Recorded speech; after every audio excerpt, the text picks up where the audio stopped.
But we're seeing kids from all over San Antonio getting involved in social media and threats on social media for schools. Threats to local school districts reaching new heights this year. In fact, one Bexar County judge tells us it's the top offense he's seen in the juvenile courtroom. It's leading to lockdowns, arrests, and some districts even banning backpacks in an attempt to help keep students safer. The News 4 I-Team's Jordan Elder is here to break down this troubling trend and the message police are urging you to share with your child about the consequences.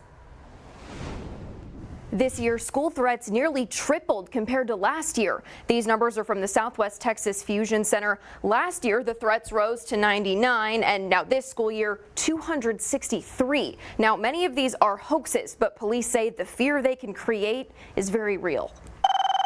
The phones in Northside ISD's communications center immediately started ringing.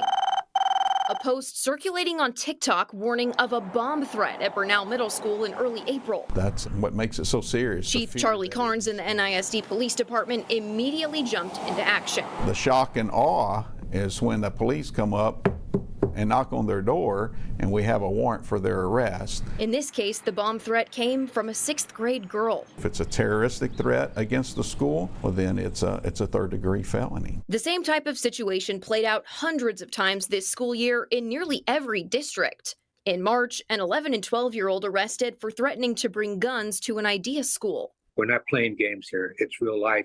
Where did you get that information? Jefferson High School in September, when parents rushed in after false reports of a shooting.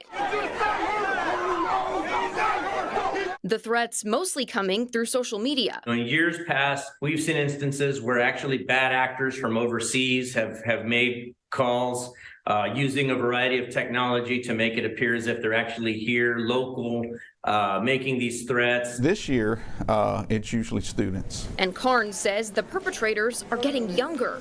It used to be primarily high schoolers, but now kids as young as elementary school are getting involved. You're contributing to that culture of fear that exists in those schools and is very real. Officials say even when the threat turns out to be a hoax, the strain is real on our resources. If this ends up being a false alarm, we will still be responding, by the dozens. You're tying up resources that could best be used elsewhere. The emotional toll carries over into the classroom. A lot of funding comes through attendance, and when we have several hundred kids missing from school, now you're talking about a big dollar figure that affects everyone, and so the loss is great. For parents, Carnes and Salazar say to be aware of what your child is posting and make sure they know how seriously these matters are taken. That can be on their record forever. We're told kids do get education throughout the year about what happens if they make a threat, but police are urging you to bring it up at home too. They also ask that you report any threat you see, even if you think it might be a hoax. For the News 4 I-Team, I'm Jordan Elder.